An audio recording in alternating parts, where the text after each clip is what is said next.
Pernah gak sih kamu merasa berbeda? Merasa kayak dunia selalu memandang kamu salah? Bahkan, sebelum kamu sempat menjelaskan siapa dirimu, film Jumbo adalah kisah tentang perasaan itu. Dan bagaimana seorang anak kecil mencoba berdamai dengan dunia yang terlalu sempit untuk menerima dirinya.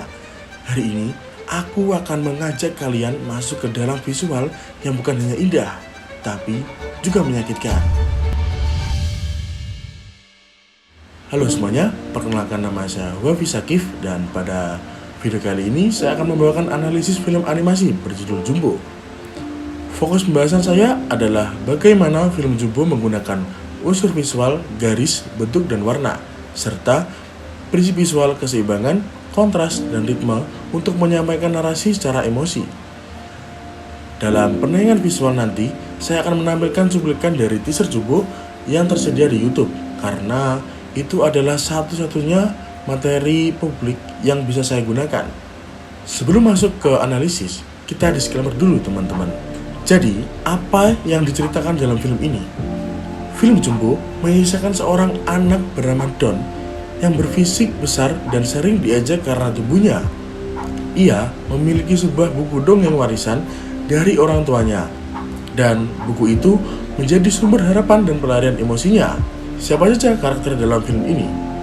Tokoh utamanya adalah Don. Lalu ada anak-anak perudung, teman-teman yang mendukungnya, dan karakter fantasi yang berperan dalam perjalanan emosinya. Di mana cerita ini berlangsung?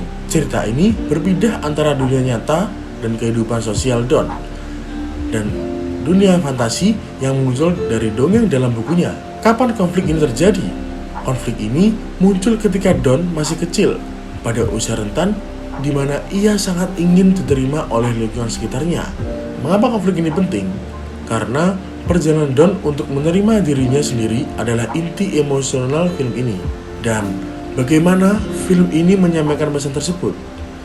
Film ini menggabungkan animasi, warna, komposisi, dan transisi visual antara realitas dan fantasi untuk membawa penonton merasakan evolusi emosional Don. Oke, sekarang kita masuk ke bagian inti, yaitu analisis unsur visual.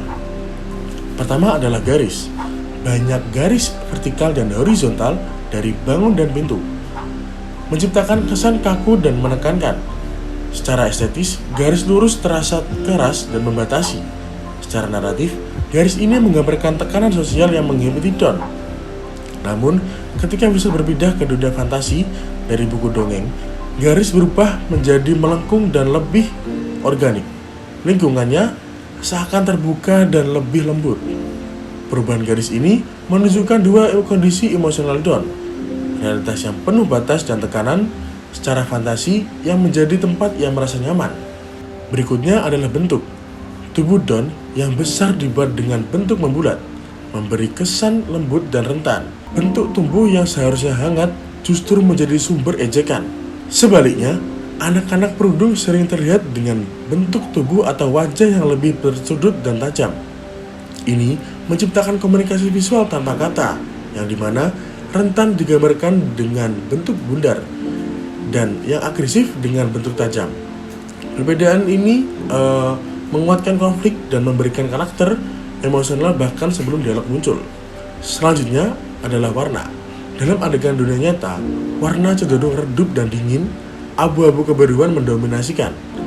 Palet ini menekankan rasa kesepian dan ketidaknyamanan. Namun, dalam dunia fantasi, warna berubah drastis menjadi cerah, penuh ungu, merah muda, dan biru terang.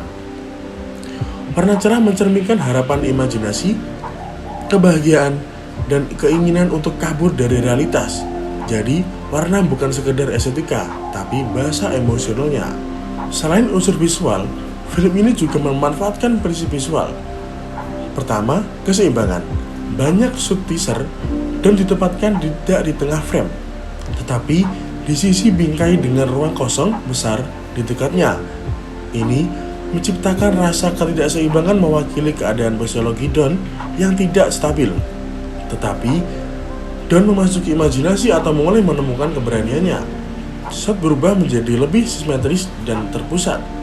Secara simbolis, keseimbangan visual berubah seiring keseimbangannya batin Don. Berikutnya ada kontras. Kontras muncul dalam warna, cahaya, dan dinamika.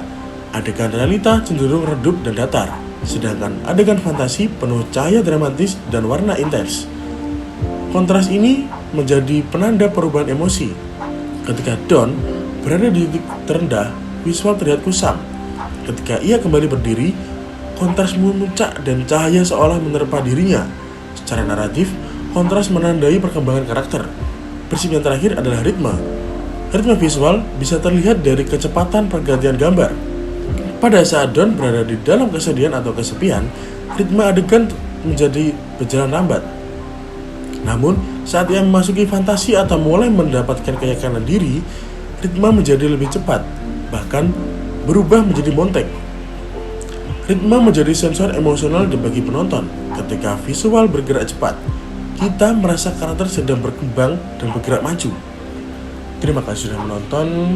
Jangan lupa like, komen, dan subscribe. Semoga video ini bermanfaat bagi kalian semuanya yang sudah menonton. Dan saya Wefisakif pamit undur diri dan sampai jumpa di video berikutnya.